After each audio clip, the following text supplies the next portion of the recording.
खाना पिया, खाया, स्टडी करी, फिर खाना पिया, ऐसे चलता रहा इनका। बात कम ही करती थी। पिछले साल जब मैंने मतलब ड्रॉप लिया तो मेरे माइंड में मतलब खुद पे ही मैं कभी कॉन्फिडेंस नहीं रख पाती थी कि मुझसे हो जाएगा। मेरी बहन ने भी मुझे मतलब समझाया थोड़ा कि खुद को समझाया कर लेगी। हाँ, मोटिवेट किया।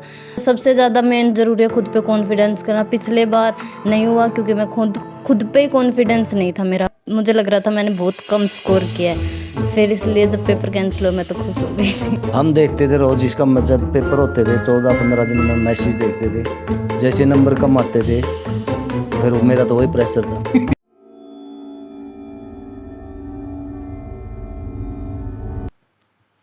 घर में जब लड़की का जन्म होता है तो कहते हैं कि लक्ष्मी का जन्म हुआ है, लेकिन जब वह शिक्षा के अंदर कुछ प्राप्त कर लेती है तो उसे कहते हैं कि वो तो सरस्वती का रूप भी है। नमस्कार, आप सभी का स्वागत है झलको मीडिया में। मैं आपके साथ जतिन, और इस समय हम मौजूद हैं जिंद के गांव पेग्गा में, जहां पर जो काजल हैं उन्होंने नीट के अंदर सफलता प्राप्त करी है। जानेंगे कि उनकी जर्नी कैसी रही, कैसे उन्होंने मेहनत करी और किस तरह से उन्होंने इस सफलता को प्राप्त किया। कैसे हो काजल? मेरे इस सफलता में सबसे बड़ा हाथ तो मेरी कोचिंग का ही है, जो मतलब जिसका स्ट्रिक्ट शेड्यूल था और जिस टाइम टू टाइम हमें मतलब अच्छा माहौल मिलता था पढ़ाई के लिए और सेल्फ स्टडी के लिए अच्छा टाइम मिलता था, समय पर उठना, खाना पीना। मतलब कोचिंग का सबसे बड़ा सपोर्ट रहा है, टीचर्स का सबका बहुत अच्छा सपोर्ट रहा है। सुबह टाइम पे उठा देते थे, फिर सेल्फ स्टडी क्लास से रेगुलर टाइम टू टाइम होता था।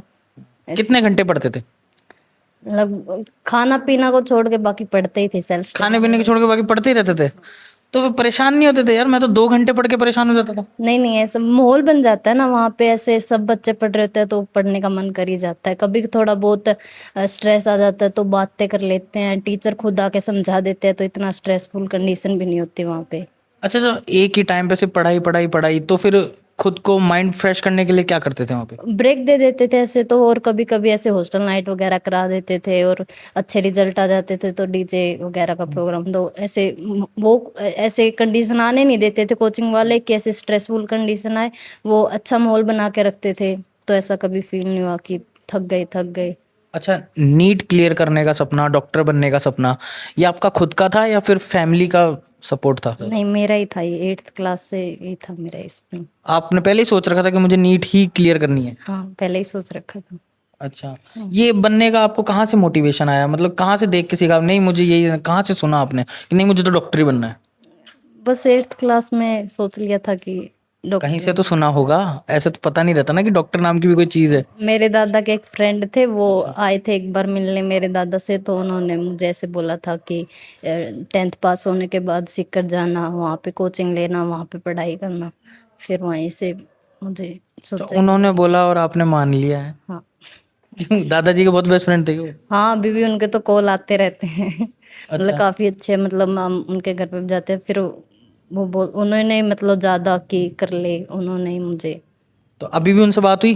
हाँ, होती रहती, आते तो रहते। उन्होंने तो शाबाशी खुश हो गए होंगे तो। हाँ, वो तो बोलते हैं आएंगे यहाँ पे गांव में चॉकलेट बांटने के लिए सबको। अच्छा, एक बात बताइए कि इससे पहले भी पेपर हुआ था, उस समय वो लीक हो गया जो भी हुआ है ना, तो वो पेपर ज़्यादा इजी था या फिर ये पेपर ज़्यादा इजी था? ऑफकोर्स पहले वाला ज़्यादा इजी था। क्या डिफरेंसेस हुए, कैसे टफ कैसा आया पेपर तब? इस बार, पिछली बार तो सारा ही पेपर इजी था बिल्कुल, मतलब सारे ही क्वेश्चन अटेम्प्ट हो गए थे।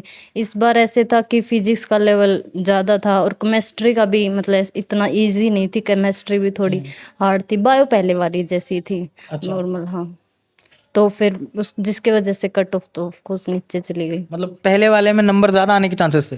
पहले वाले में अगर मेरे 656 नंबर थे तो मेरी रैंक बहुत ही कम आती, बहुत ज़्यादा कम आती, लेकिन मुझे लगता है इस बार मतलब कम नंबरों पे मैं अच्छी रैंक लेके आई हूँ। अच्छा, तो जब रिजल्ट आया तो आप कहाँ पर थे और किसको सबसे पहले पता चला रिजल्ट का?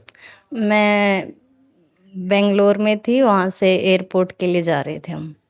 घूमने गए थे? हाँ, घूमने गए थे, तो वहाँ पे उस टाइम मतलब सुबह सुबह रात 11 बजे रिजल्ट आया था, लेकिन हमें नहीं पता था, हम 10 बजे ही सो गए थे।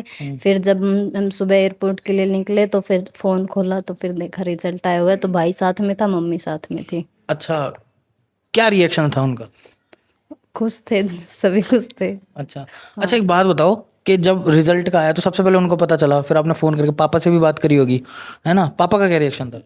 पापा भाई ने मैसेज भेज दिया, सो रहे थे ना उस टाइम, तो सुबह के 1 बजे हुआ था, किसी के पास फोन नहीं किया। अच्छा, हाँ सिर्फ पता चलने के बाद क्या रिएक्शन था जब पता चला? पता चल, तब तक तो सब नॉर्मल हो गया था। अच्छा। हाँ अच्छा, एक बात बताओ, सबसे ज़्यादा खुशी किसको मिली है बताओ आप? सबको ही मिलती है घर में, और सबसे ज्यादा तो मैं लगी पड़ी थी, मुझे पता है वहाँ, मतलब ऐसे माहौल तो अच्छा था, लेकिन कुछ टाइम के बाद ऐसा हो ही जाता है, बस यहाँ से निकलो, जल्दी से क्लियर करो। फिर वहाँ से ये था कि जल्दी से मुझे सीकर से निकलना है अच्छा, यहाँ ये से। आपका फर्स्ट अटेम्प्ट था? नहीं, 3rd अटेम्प्ट था, तभी वहाँ से निकलने की हो रखी थी। अच्छा, वहां से निकलने की हुई तो हो गया, पहले मेहनत कर रहे थे तो नहीं? नहीं नहीं, ऐसी बात नहीं है, मतलब मैं तो पहले, लेकिन वो है, प्रैक्टिस चाहिए थी। हाँ, तो और थोड़ा मतलब ऐसे हार्ड पेपर पहले 2025 में उम्मीद नहीं थी ना इतना टफ है, तो उसकी इतनी प्रैक्टिस नहीं थी, और फिर इस बार अच्छी तैयारी की तो हो गया। चलिए आपके पिताजी से भी बात करते हैं। नमस्कार सर, नमस्कार जी। कैसा लग रहा है आपको? बढ़िया, बहुत बढ़िया, बहुत बढ़िया। बहुत बढ़िया। अच्छा, तो एक बात बताइए, जो नीट बनने का इनका सपना था, ये आपने भी देखा था या फिर इन्होंने शुरू से जिद थी कि नहीं मुझे तो डॉक्टर ही बनना है पापा? नहीं, पहले तो हमने ये धनु बच्चों को सिक्कर पढ़ाने का सोचा था, लेकिन सिक्कर पढ़ाने में फिर हमने पूछा कि ये तो बोली मैं तो साइंस साइड ही लेऊंगी, तो वो बोले मैं बीटेक करूँगा, मतलब इंजीनियर बनेगा, ये डॉक्टर।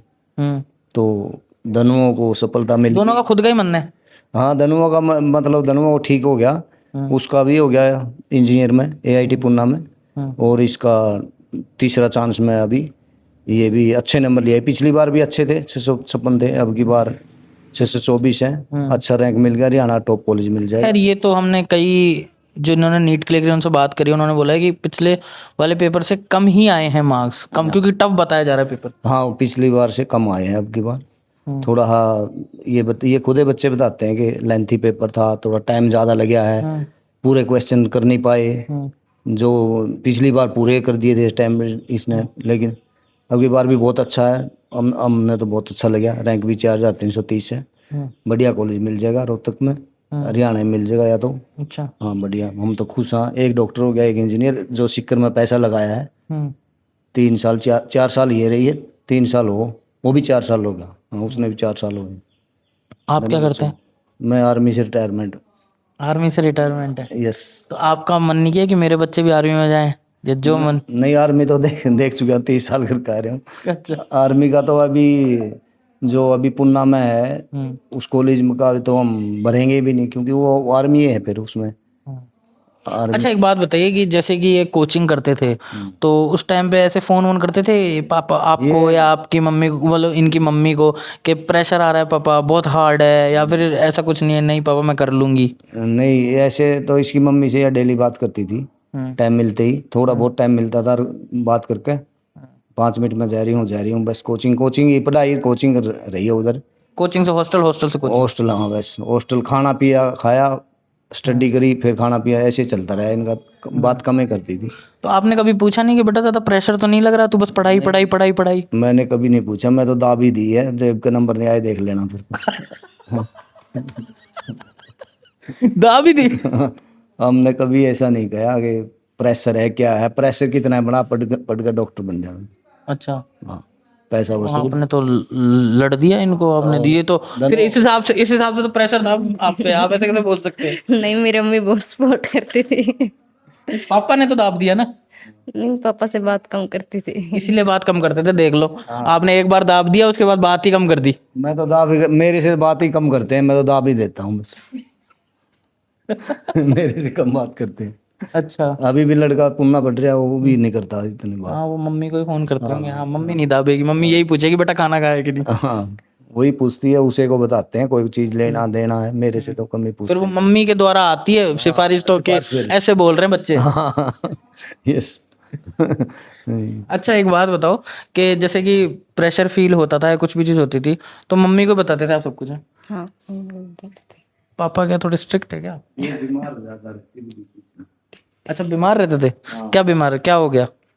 पता नहीं, जल्दी जल्दी ऐसे कोल्ड सा आता रहता था। मेरे को लगता है कि ये खाते कम थे, खाना तो जो बिल्कुल छोड़ दिया था जिन्हें। वो लड़कियां बता रही थी, हम सीकर गए थे, नहीं इसको लेने गए थे एक बार, जब ये नीट वाला होया था पहले, हाँ परी से पहले ले आए थे वहाँ। अभी तो रात कट गई, अभी हो गया बहुत साल हो गए, हम भी दुखी हो लिए थे। जो पहले वाला हुआ था। हाँ उसमें हो गया पूरा, अभी नहीं। अभी तो इसको लास्ट चांस सोच कर ले आए थे हम। वो बता रही थी हम ये रोटी नहीं खाती थी, हम इसके लिए पपीता काटते थे, फूल फूल देते थे, जब जाकर थोड़ा बहुत ब्रेकफास्ट करती थी, करती ही नहीं थी। वो बता रही थी इसके बारे में, इसकी अब बताओ पिताजी आर्मी से रिटायर्ड, बेटी खा ही नहीं रही, हाँ ये क्या बात है? बस इसको यही था कि डॉक्टर बनना, चलो उसका वो सपना पूरा हो गया, अभी खाती है रहेगी। मतलब प्रेशर ले लिया था इन्होंने। हाँ प्रेशर ज्यादा ले थी, तीसरी अटेम्प्ट था ये। अच्छा एक बात बताइए, जब पेपर लीक हुआ था, है ना, जब वो हुआ था, तो उस टाइम पे क्या आया था? क्योंकि निराशा तो होती है कहीं ना कहीं, तो फिर खुद को मोटिवेट कैसे किया था कि नहीं पापा मुझे वापस करना है? क्योंकि ये तो बोल रहे लेने आ गए थे आप। नहीं, मुझे इतना निराशा तो ही नहीं थी, क्योंकि 656 पे मुझे ऐसा था जितना मैं कर सकती थी। मतलब वो पेपर बहुत इजी था, तो मुझे लग रहा था मैंने बहुत कम स्कोर किया है। फिर इसलिए जब पेपर कैंसिल हुआ मैं तो खुश हो गई थी कि मुझे फिर से मौका मिला। सर निराशा नहीं थी, अभी तो 656 नंबर आ गए थे, अभी तो हम खुश हो गए। दोबारा फिर जल्दी छोड़ दिया था इसको, वापिस फिर भेज दिया था। ये जैसे पता लगा पेपर लीक हो गया है तो उसको तुरंत उन्होंने बुला लिया होगा। हाँ उन्होंने नहीं बुलाया, हमने भी भेज दिया। जब बुलाना ही था तो जाना तो था ही, जल्दी भेज दिया था। उससे पहले जो दो पेपर हुए, एक में 470 नंबर आए थे, एक में 517 नंबर आए थे, उनमें हम नाराज थे। मैं बोला इधर क्यों पैसे लगवा रही है, इधर कर ले। ये नहीं मानी, फिर बोली मैं तो कोचिंग उरे पढ़ा नहीं। सफल हुए हैं, आपको गलत साबित कर दिया। हाँ उरे उरे कौन पढ़ा नहीं, इधर भी हो सकता था जब पढ़ती तो, लेकिन ये मना कर गई, बोली यहाँ पढ़ती नहीं थी। यहाँ ये बोली मैं पढ़ नहीं सकती। दूसरी बेटी या उरे पढ़ रही है, इसका बैंक में हो गया। अच्छा, हाँ तो इसका तो इनको तो डॉक्टर बनना था ना। हाँ डॉक्टर बन गई, बन जाएगी। आप एक बात बताइए, जो आने वाले बच्चे हैं, जैसा कि आपने बोला आप तीसरी बार में हुए, आपने स्ट्रगल किया, आपके टाइम आपने तो 2 बार पेपर दे दिया, एक ही साल का पेपर 2 बार दे दिया आपने। तो जो आने वाली जनरेशन है उसको आप कैसे क्या बताना चाहेंगे कि जो प्रेशर ले लेती है, पेरेंट्स भी प्रेशर डालते हैं, इसको किस तरीके से टैकल करे और अपने आने वाले में सफल हो? आने वाले बच्चों के लिए आप क्या मैसेज देना चाहेंगे? मैं यही कहना चाहूँ, मतलब खुद पे ऊपर कॉन्फिडेंस होना चाहिए। पिछले साल जब मैंने मतलब ड्रॉप लिया तो मेरे माइंड में मतलब खुद पे ही मैं कभी कॉन्फिडेंस नहीं रख पाती थी कि मुझसे हो जाएगा। लेकिन अगर खुद पे मतलब खुद को डेली विश्वास दिलाए, सुबह उठ के शाम को खुद को बोल ले कि हाँ हो जाएगा, इस बार करना है, तुम बहुत अच्छा करना है, तो फिर हो जाता। मतलब सबसे ज़्यादा मेन जरूरी है खुद पे कॉन्फिडेंस करना। पिछले बार नहीं हुआ क्योंकि मैं खुद पे ही कॉन्फिडेंस नहीं था मेरा। और इस बार मतलब मेरी बहन ने भी मुझे मतलब समझाया थोड़ा कि खुद को समझाया, कर लेगी। हाँ मोटिवेट किया। और मतलब ऐसे खुद को समझाने से ही सब कुछ होता है। मतलब ऐसे माइंड में जब खुद को बैठा लेंगे ना कि हाँ हो जाएगा, ऐसे करना है, क्लास से बिल्कुल फोकस के साथ लेनी है। सबसे ज़रूरी होती है क्लासों को ध्यान से सुनना। और इस बार मतलब मैंने बहुत ज़्यादा इम्प्रूव किया सिर्फ क्लासों को ध्यान से सुन के, क्योंकि अगर क्लासें ध्यान से सुन लेते हैं फिर रूम पे जाके डबल मेहनत नहीं करनी पड़ती फिर। और उन्हीं नोट्स को बार बार पढ़ना। मैं क्या करती थी कि एक चैप्टर आज चालू हुआ है, अगर वो 10 दिन 15 दिन में ख़त्म हो रहा है तो मैं उस चैप्टर के नोट्स को डेली स्टार्टिंग से पढ़ती थी, डेली। तो फिर वो क्या होता था, नोट्स मेरे माइंड में प्रिंट होने लगते थे। मतलब ऐसे कि अब तो पेज जल्दी जल्दी पलटे जाते थे, क्योंकि अब फिर वो 10 दिन लगातार एक ही चीज को पढ़ रहे तो वो माइंड में रिवीजन जल्दी करने लग गए आप। हाँ मतलब डेली एक ही चैप्टर का रिवीजन, 10 दिन चैप्टर चल रहा है तो मैं 10 बार एक चैप्टर को पढ़ रही ज्यादा हूँ। प्रेशराइज नहीं हुआ आप एक ही चैप्टर को बार बार पढ़ रहे हो रोज? तो आपके लिए लेंथी वर्क नहीं हो गया? क्योंकि रोज चैप्टर जुड़ रहे हैं, रोज आप नए चैप्टर्स पढ़ रहे हो। लेकिन उससे क्या होता है, खुद को कॉन्फिडेंस आता है कि डेली पढ़ रहे हैं ना, तो फिर हम वो देख के नोट्स रिवाइज नहीं करते, हम माइंड में खुद ही सोचते हैं ऐसे ऐसे लिख रखा है। फिर ऐसा फील होता है कि ये चैप्टर तो माइंड में ही प्रिंट हो गया, अब इसको इतना रिवाइज करने की जरूरत नहीं। मतलब ऐसे कॉन्फिडेंस आता है कि मैंने इतनी बार चैप्टर रिवाइज कर लिया, अब इसके क्वेश्चन आसानी से हो जाएंगे। ऐसे इससे डिप्रेशन नहीं आता। और मैं तो मतलब क्लास के बाद 2 घंटे तो सिर्फ इसी चीज़ को देती थी कि नोट्स को बार बार रिवाइज करूँ। हम देखते थे रोज इसका, जब पेपर होते थे 14-15 दिन में मैसेज देखते थे, जैसे नंबर कम आते थे फिर मेरा तो वही प्रेशर था, मेरे को 700 यार ये जो सवाल था ना, मैंने इनसे पूछा मोटिवेट करने, ये मैं आपसे पूछने वाला था कि पेरेंट्स को, लेकिन आप तो बोलोगे दाब दो। मैं तो इसके 600 नंबर आए तो मैं बोलता था 650-700 नंबर आने चाहिए, इससे कम नहीं आने चाहिए। अच्छा, तो यही फिर आप तो खुश नहीं होंगे इन नंबर से? नहीं खुश हूँ अभी तो। अभी तो खुश हूँ। अच्छा, तो हमने काजल से बात करी, काजल के पिताजी से बात करी कि कैसे उन्होंने स्ट्रगल किया गया। वैसे काजल के पिताजी ने तो बोला कि दाब दो, लेकिन मेरा ये मानना है कि बच्चों को खुला छोड़ देना चाहिए, उनको ज़्यादा प्रेशराइज नहीं करना चाहिए, क्योंकि वो जितना उनको दबाएंगे स्प्रिंग की तरह वो उतना निकल के आएंगे, उतना प्रेशर हो जाएंगे, शायद वो जिस मुकाम पे पहुंचना चाहे वहां तक ना पहुंच पाए, उस नंबर तक, या फिर वो जो सफलता वो चाहते हैं, जो टारगेट है वो ना पहुंच पाए। इसलिए बच्चों को खुला छोड़ देना चाहिए। बाकी काजल ने हमारे से अच्छी तरह से बात करी, उन्होंने ये बताया कि किस तरीके से उन्होंने खुद को मोटिवेट रखा, एक पेपर लीक होने के बाद भी उन्होंने अपने जो कॉन्फिडेंस है उसको नहीं छोड़ा और सफलता प्राप्त करी। बाकी आप जुड़े रहिए झलको मीडिया के साथ। मैं जतिन, कैमरे के पीछे मेरे साथी मंजीत। धन्यवाद। झलको